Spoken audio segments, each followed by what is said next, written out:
itu dalam taraf sedang gitu ya, jadi nggak apa-apa tiba-tiba keringat dingin keluar gitu, tiba-tiba nggak bisa ngomong gitu. Jadi kadang konsentrasinya buyar gitu, tiba-tiba staf yang seperti apa. Pustakawan kan kalau dulu kita mengenal pustakawan itu serem gitu ya, berkacamata tebal, sering mengatakan gitu ya, jadi jangan ramai gitu, padahal dia nggak pernah sama sekali ke perpustakaan gitu. Ada nggak Bu? Ada gitu.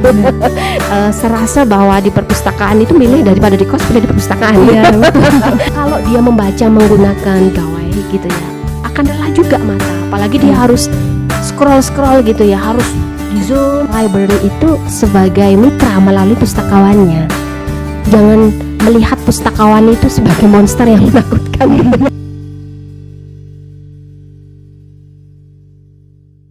Halo semuanya, selamat datang di podcast Perfekta, podcast perpustakaan FEB Undip kita. Tempat kita ngobrol santai tentang semua hal yang berhubungan tentang perpustakaan, buku, dan literasi. Perkenalkan, nama saya Via, saya akan memandu podcast pada sesi kali ini. Dan pada saat ini kita akan membahas topik yang sebetulnya kondisi ini sering dialami loh oleh beberapa pemustaka, khususnya mahasiswa. Tapi seringkali orang belum sadar akan topik kali ini, yaitu library anxiety. Dan pada kesempatan kali ini juga kita sudah bersama dengan narasumber hebat loh, yaitu Ibu Dr. Endang Fatmawati MSIMA. Beliau merupakan konsultan perpustakaan Fakultas Ekonomika dan Bisnis di Universitas Diponegoro. Selamat pagi Ibu, Selamat apa kabarnya pagi, hari ini? Mbak Fia. Alhamdulillah baik. Baik, terima kasih Ibu telah menyempatkan untuk hadir di podcast kali ini. Nah Ibu, tadi kan saya sudah menyinggung sedikit ya di awal tentang topik bahasan kita kali ini, yaitu tentang library anxiety. Nah kalau menurut Ibu sendiri nih, sebagai konsultan di perpustakaan FEB, sebenarnya apa sih library anxiety itu Bu? Iya, baik Mbak Fia. Iya, library anxiety ya kita tahu ya, dan ini menjadi permasalahan yang saya kira krusial ya kalau itu tidak segera ditangani begitu. Kalau anxiety sendiri itu kan kecemasan gitu ya.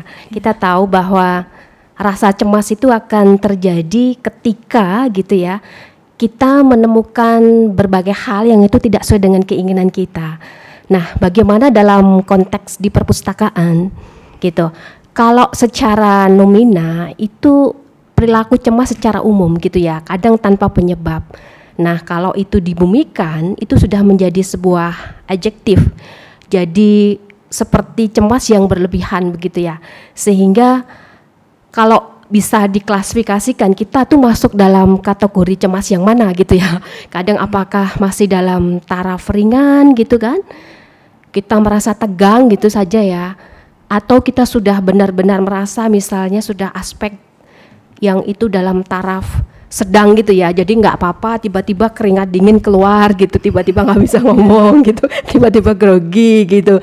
Nah itu ada tingkatannya gitu ya, apalagi nanti sudah berat gitu ya, atau bahkan lebih dari itu gitu, yang menyebabkan benar-benar kita tidak bisa fokus pada suatu hal gitu. Jadi kadang konsentrasinya buyar gitu, tiba-tiba mau mengerjakan sesuatu karena nggak fokus, jadi terdistrak mengerjakan yang lain gitu, sehingga tidak berhasil. Seperti itu ya.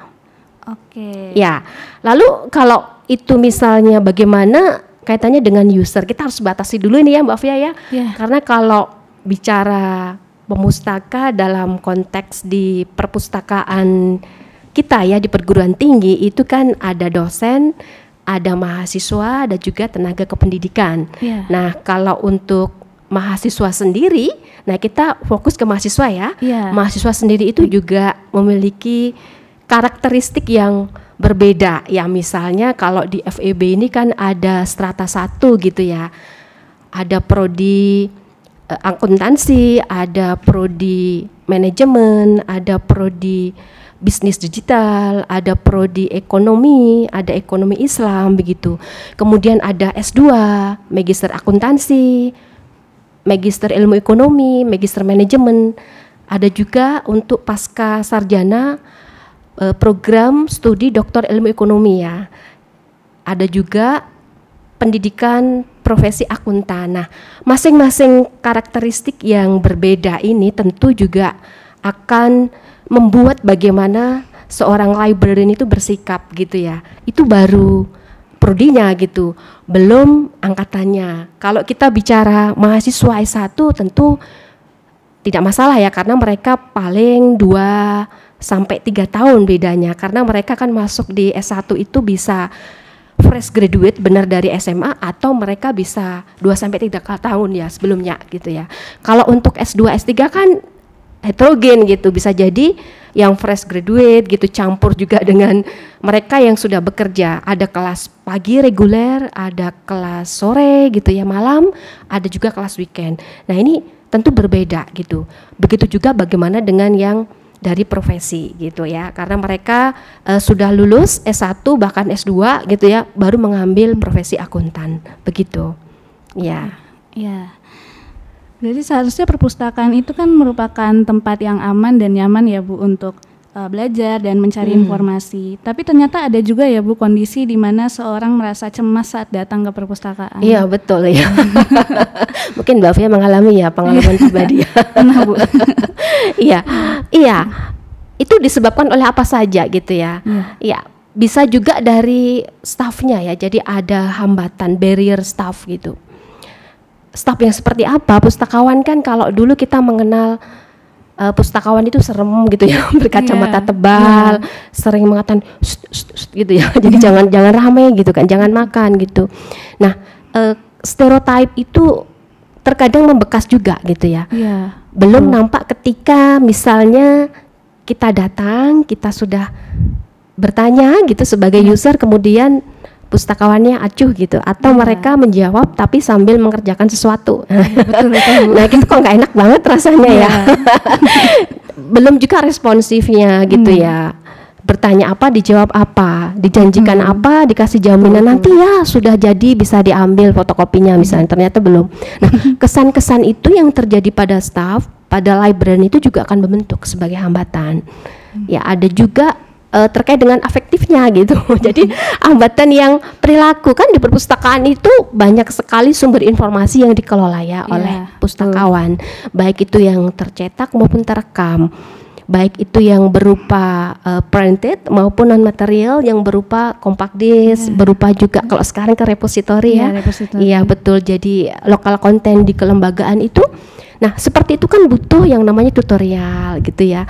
Butuh yang namanya visualisasi bagaimana mahasiswa itu bisa sekaligus mempraktekkan dan melihat gitu. Begitu juga terkait dengan bagaimana penggunaan tools gitu ya.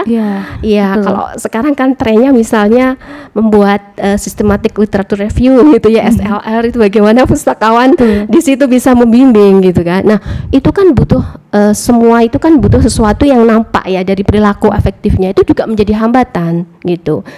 Kemudian ada juga knowledge gitu ya Mbak Fia ya. Knowledge itu pengetahuan ketika user itu mengalami hal-hal tadi misalnya buruk, pernah disuruh keluar gitu ya. Misalnya karena apa gitu ya, misalnya karena ketiduran gitu ya, padahal dia nyamannya tidur gitu. Atau ketika dia misalnya mau membuat membership gitu ya, ada sesuatu persyaratan yang mungkin belum terpenuhi, akhirnya tertolak gitu ya. Nah, pengalaman-pengalaman itu juga akan membentuk gitu bagaimana mereka merasa cemas gitu.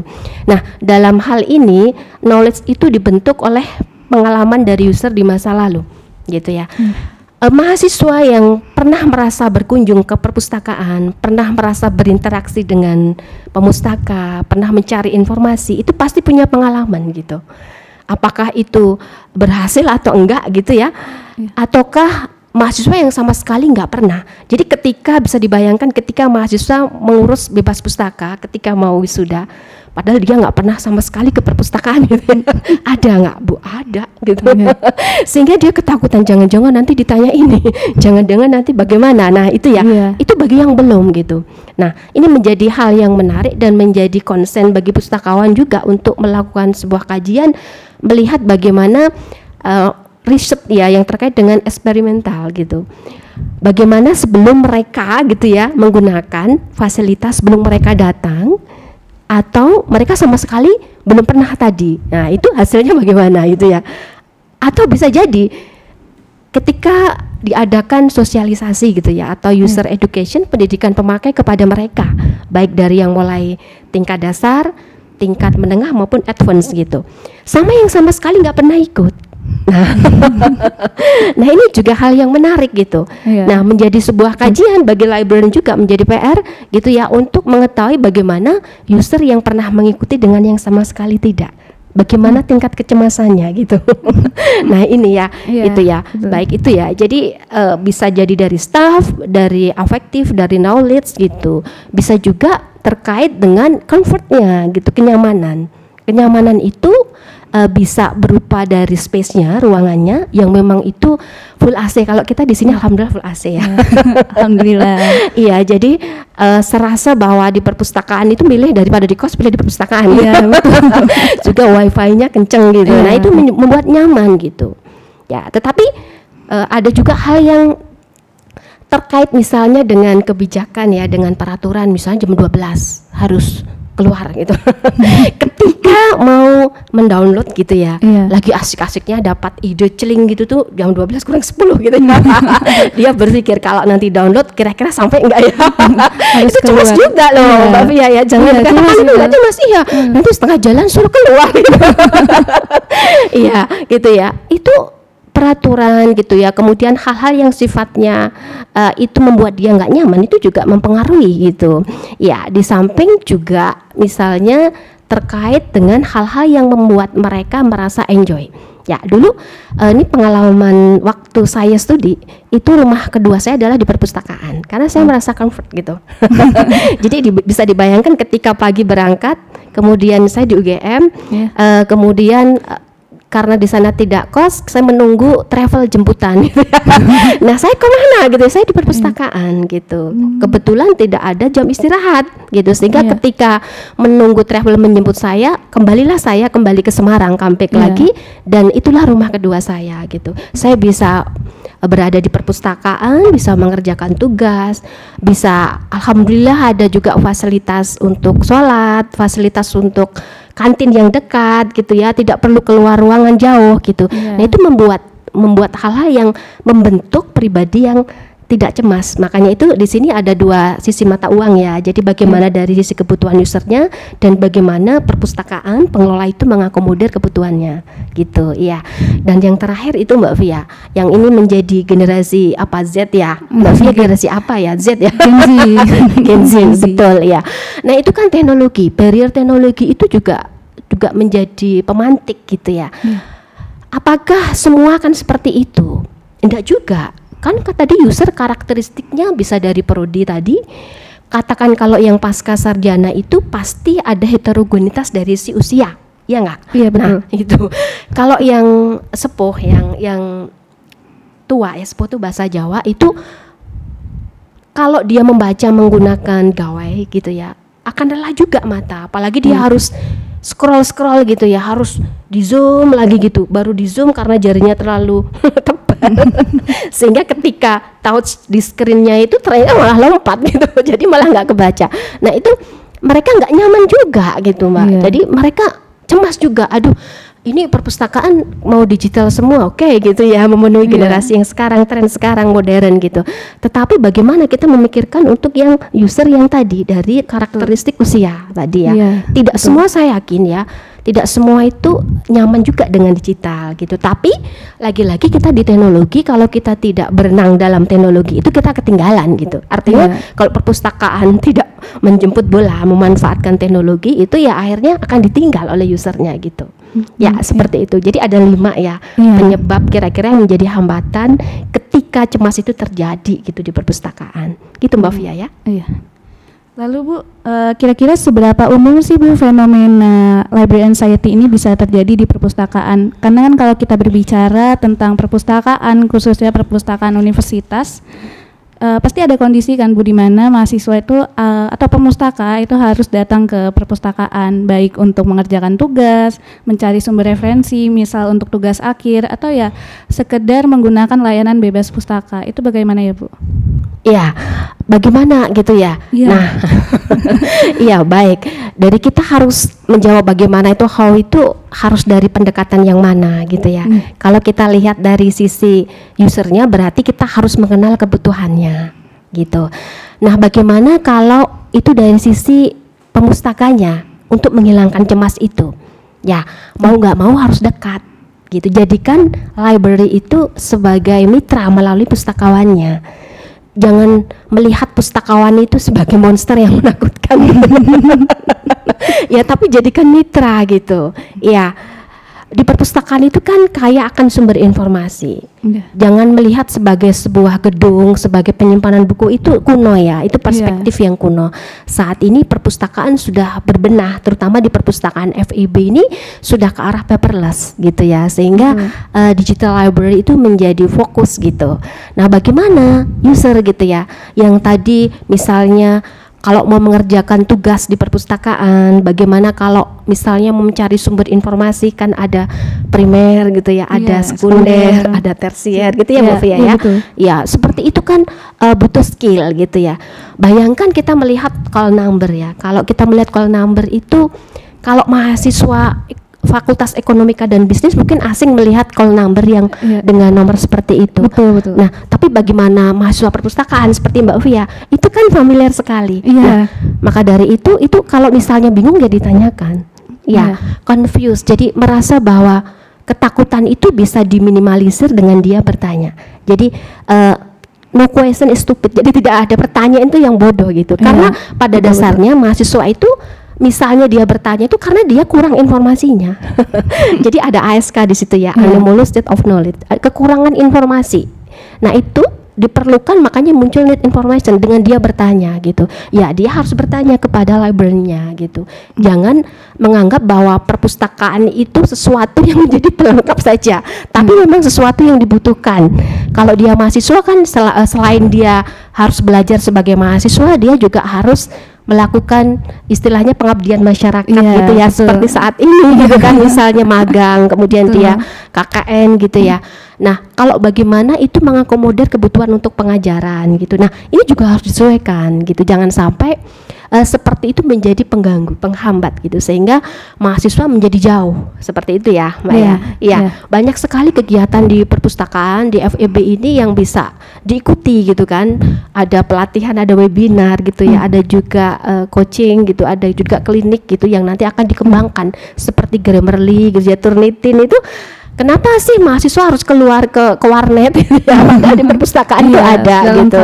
Iya, seperti bisa memenuhi kebutuhannya gitu. Ya, itu tips-tips yang bisa dilakukan di awal ya Mbak Fia, dan masih banyak lagi tentunya sesuai dengan konteksnya ya, sesuai dengan ketika dia menemukan masalah, ketika dia mahasiswa yang awal dengan mahasiswa yang pertengahan dan mahasiswa yang akhir itu kan berbeda. Kebutuhan informasinya berbeda gitu ya. Iya. Ya, begitu Mbak Fia? Iya. Baik Ibu. Lalu juga saya penasaran Ibu kan sudah lama ya bekerja di bidang yang berkaitan dengan perpustakaan. Nah, berdasarkan pengalaman dan pemahaman Ibu nih, apa saja sih tanda-tanda atau ciri-ciri seorang yang mengalami library anxiety ini? Ya, ciri-cirinya tadi. Jadi pernah waktu saya diminta keluar itu, saya ngerasa saya nggak mau kesana lagi. Iya, ya itu bagaimana gitu ya Mbak caranya gitu. Nah, ketika itu ya memang saat itu merasa bahwa saya nggak mau ketemu lagi lah sama ibu itu. Ya, tapi itu hanya sementara. Jadi segera alihkan. Toh ketika saya masuk, saya butuh informasi gitu. Ya, saya akan datang lagi, saya akan mengakses lagi gitu. Dan ketika memang saya tidak tahu ya saya bertanya. Ketika saya pengen informasi yang lebih, ketika saya tidak paham misalnya ya, bagaimana menelusur yang cerdas gitu kan. Menelusur itu kan tidak hanya masuk di mesin pencari gitu ya, betul. Tetapi juga kita misalnya menggunakan boolean gitu ya Mbak Fia ya, misalnya betul ya. Jadi tingkat presisinya itu lebih tepat gitu kan, sesuai dengan yang kita inginkan. Bisa dengan and, bisa dengan or, bisa dengan not, seperti itu ya Mbak Fia ya. Iya, begitu juga kalau misalnya kita masuk di e-resource itu, kita kalau misalnya mencari di search engine yang umum akan keluarnya banyak gitu.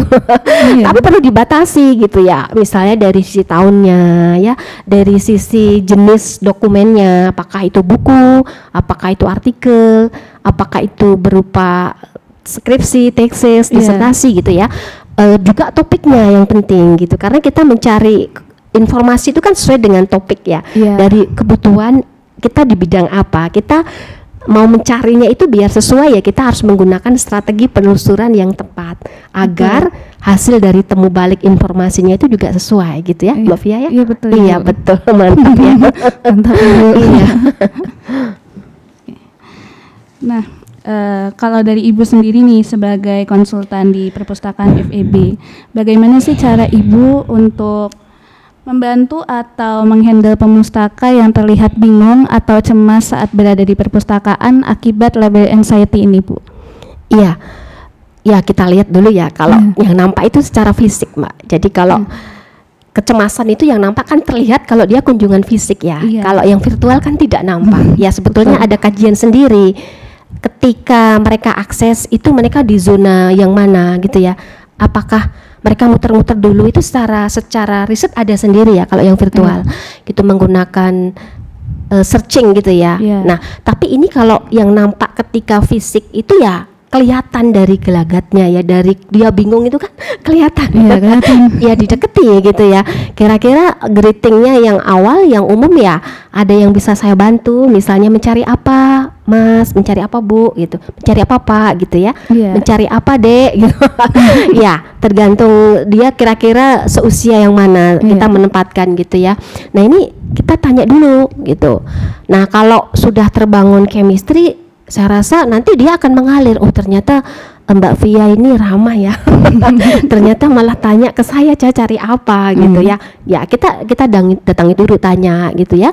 Nah ini kemudian kesulitannya apa gitu, untuk apa gitu. Nah semakin dia akan self disclosure ya, semakin dia akan membuka diri itu semakin tahu kebutuhannya apa gitu. Nah sehingga dalam hal ini kan to serve ya, librarian itu memberikan layanan. Itu pasti ada kepuasan batin di situ karena dia memberikan informasi, memberikan layanan yang dibutuhkan gitu. Nah ketika sudah terpenuhi, nah berarti kan dia puas nih usernya. Apalagi kalau lebih gitu kan, mintanya 2 ternyata diberi 5 gitu. Mintanya 2 buku tapi pustakawannya bisa memberikan ada artikel baru loh yang terkait dengan topik itu gitu ya. Dia carikan di misalnya hasil proceeding ya, dari hasil conference gitu atau seminar. Kemudian ada juga di hasil penelitian dari e-journal misalnya. Ya kan banyak nih, padahal dia cuma nyari buku aja gitu. Jadi dia akan sangat-sangat puas gitu kan, melebihi dari persepsinya gitu. Nah, itu akan ada chemistry pastinya. Ya, gitu. Nah, terus bagaimana kalau dari sisi pengelolaan perpustakaannya?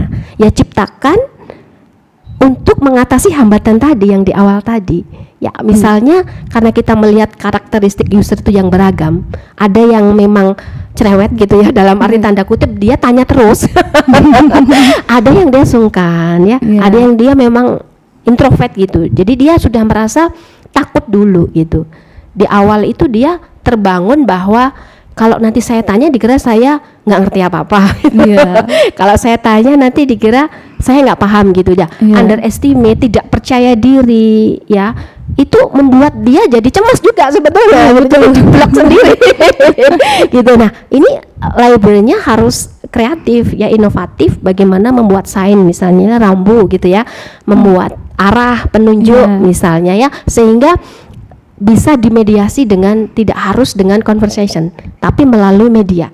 Ya, itu bisa berupa poster, bisa berupa flyer, bisa berupa informasi yang YouTube, misalnya konten gitu ya, atau di website, itu sangat membantu.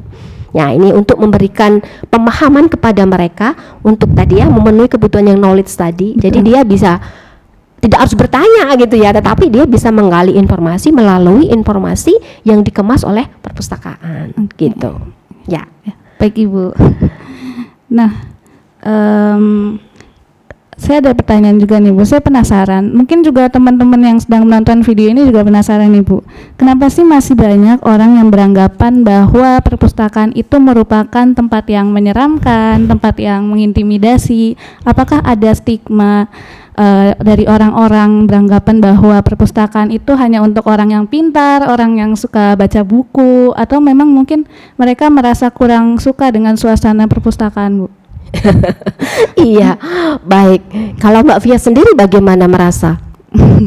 Kalau saya kan anak ilmu perpustakaan Bu, saya sih, tapi jujur Bu, kadang nggak semua pustakawan itu baik memangnya. Kadang ya seperti yang Ibu bilang gitu, kita tanya apa, dijawabnya apa gitu loh Bu. Rasa suasananya kayak kurang nyaman gitu loh Bu. Padahal kan kita datang ke perpustakaan itu kan untuk mencari informasi, untuk belajar, untuk dibantu gitu loh Bu. Tapi kalau misalnya pustakawannya juga menjawabnya begitu, kita juga bingung dari dulu di perpustakaan. Iya. Wah, itu berarti dari sisi ininya ya Mbak, dari sisi internalnya ya. Jadi memang ternyata barrier itu kalau kita ngelihat dari staff tadi komplek ya. Ternyata Mbak Via sendiri punya pengalaman yang seperti itu. Jadi seperti robot ya. Jadi tidak humanismenya menjadi terkikis ya. Misalnya tanya bukunya di sebelah mana ya Pak? Oh, masuk aja, lurus kiri kanan. Jadi seperti satpam. Iya, itu. Ini juga menjadi hal yang introspeksi ya. Kalau bagi librarian ya, please listen up. Jadi, nah seperti itu. Seperti responsif gitu. Responsif itu kan bisa jadi dari body language juga ya. Bagaimana dia merespon, melihat, menatap, konteks itu termasuk responsif loh Mbak. Gitu ya. Kemudian dia berdiri agak membungkuk dengan tangan mempersilahkan. Mari Mbak, saya antar ada di rak sebelah sini gitu ya. Iya. Harusnya begitu ya Bu. Iya. Sampai dia ketemu di rak pun kan harus mencari juga kan. Ya. Tadi sempat disinggung kan, bagi mereka nomor kelas itu asing, nggak paham itu kelas apa gitu. Jadi label penunjuk itu juga dibikin yang membuat mereka comfort tadi, familiar di bidang apa, itu lebih mudah menunjukkan secara artifisial ya. Betul, gitu ya. Nah ini gitu ya, jadi kita tunjukkan ya seperti itu. Ya. Ketika misalnya tadi ada jaminan yang meleset gitu, dijanjikan nanti siang jadi ya gitu. Ya tapi ternyata begitu datang, oh belum jadi tuh Mbak gitu. Nah dengan alasan apapun gitu kan. Nah ini bagaimana cara menyampaikannya gitu ya, yang itu rasional, yang itu win-win solution, itu juga butuh yang namanya komunikasi gitu. Iya, bagaimana mereka membangun gitu ya Mbak antara komunikan dan komunikator ya. Komunikannya di sini kan dari usernya. Nah, komunikatornya pustakawan dalam memberikan informasi itu supaya mereka tidak merasa dirugikan, supaya mereka tidak merasa dibuat birokrasi yang bulat gitu. Birokratif sekali gitu, lama berbelit gitu kan, tapi langsung mudah gitu ya. Kan banyak sekali layanan-layanan di perpustakaan itu memang yang membutuhkan tahapan-tahapan Mbak, yang memang itu harus diikuti dimanapun ya, tidak hanya di perpustakaan kan. Iya, itu kalau kita melakukan kajian ke user sendiri itu juga unik gitu. Karena terkait dengan personality. Yang masing-masing orang nggak mau diatur gitu kan. Jadi maunya dia cepat gitu, instan gitu kan. Padahal di perpustakaan punya aturan yang harus diikuti. Nah, makanya itu perlu ada SOP juga. Standar operating prosedur gitu ya di perpustakaan itu, sehingga itu menjadi sebuah pedoman acuan gitu, biar karakteristik user yang beraneka tadi gitu ya. Semua gitu kan ya bisa menggunakan standar itu. Iya gitu ya. Baik Ibu. Nah Bu, kalau misalnya nih ada pemustaka yang datang ke perpustakaan dan dia mengalami library anxiety, kira-kira apa ya Bu yang bisa mereka lakukan supaya mereka bisa nyaman di perpustakaan? Ya betul. Nah ini ya, itu kan finalnya ya Mbak. Sebetulnya yang mau dilakukan seperti apa sih kalau ada begitu ya, kita lihat dulu ya, mereka dalam kondisi seperti apa, apakah mereka dalam taraf yang dasar tadi ya, kemudian atau sedang ya, atau mereka sudah berat atau bahkan sudah kronis. Kalau kronis itu sudah sampai ke mental. Iya, kalau kita merasa hanya nggak ingin ketemu gitu ya, kita tidak mau datang lagi gitu kan. Itu kan sikap gitu. Nah tapi ketika dia benar-benar bingung, nggak bisa tidur gitu kan, waduh ini nanti kalau nggak selesai gimana ya. Waduh besok kalau misalnya nggak segera diunggah bagaimana, misalnya mau unggah mandiri itu kan cemas juga. Ya bagaimana gitu ya, kita bimbing gitu ya. Kita bimbing ya, memang jadi librarian itu harus ekstra sabar. Ekstra sabar dengan memahami kebutuhan dari pemustakanya, karena mereka adalah pribadi yang unik, nggak bisa disamakan gitu ya. Bagaimana melayani mereka sesuai kebutuhan mereka, yaitu tadi sabar, kemudian kedua kita melakukan sesuatu dengan standar yang profesional gitu ya. Ya, kalau misalnya kita di dalam membangun komunikasi pun usahakan itu yang dengan bahasa yang komunikatif, yang afektif gitu ya, yang itu menjadi asertif. Jadinya mereka juga merasa diuntungkan, kita juga diuntungkan. Jadi ada bangunan terjalin win-win solution gitu ya. Sehingga apapun yang mereka keluhkan itu kita bisa bantu gitu. Apapun yang mereka inginkan kita bisa memberikan layanan gitu ya, Mbak ya. Baik Ibu. Lalu kenapa sih Bu penting untuk mengatasi library anxiety ini? Ya penting sekali ya. Tadi di awal krusial sekali kenapa? Ya karena terkait dengan service. Kalau perpustakaan itu kan lebih ke oriented service ya. Bagaimana menjadi center learning service gitu. Bagaimana menjadi pusat layanan yang itu menjadi prima gitu ya. Nah itu harus diminimalisir ya. Semua itu bisa dilakukan ya dengan cara yang tadi internal dulu. Nah kita benahi dari hal-hal yang itu, apa yang kita punya kita promosikan ya. Apa yang kita harus berikan kepada mereka dalam pemahaman kita, kan kita paham nih ya, karena kita yang mengolah informasi, kita yang mengorganisasikan, ya kita yang melayankan, tetapi bagaimana cara mereka menggunakan. Nah itu kan perlu diberikan sebuah pendidikan ya, pemakai gitu kan, dengan berbagai tingkatan gitu, kita dekati mereka. Kita juga pernah melakukan public hearing gitu ya Mbak Fia ya. Jadi keluhan mereka tuh sebetulnya apa? Nah ini kan untuk mematchkan ya, bahwa apa yang kita berikan itu belum tentu mereka sesuai gitu kan. Nah itu kita mendengarkan aspirasi mereka, kita mendengarkan saran mereka, kita mendengarkan masukan mereka. Nah kita pernah melakukan itu gitu ya. Nah sehingga itu menjadi bagian dari untuk self improvement di library gitu. Nah supaya apa gitu ya, agar apa yang kita berikan itu benar-benar sesuai dengan standar mereka juga gitu. Syukur bisa melebihi gitu. Seperti itu. Ada hal yang lain juga ketika kita mendekati mereka ya, kita melakukan jemput bola gitu. Kalau tidak kenal kan nggak sayang gitu ya. Jadi tidak ada artinya kalau di perpustakaan itu misalnya kita memiliki koleksi yang banyak ya, kita punya e-book, kita juga ada buku yang sekarang ya bisa dilihat dengan gawai gitu, anywhere, anytime, real time ya, jadi 24 hours ya Mbak ya, itu dimanapun asal connect gitu ya.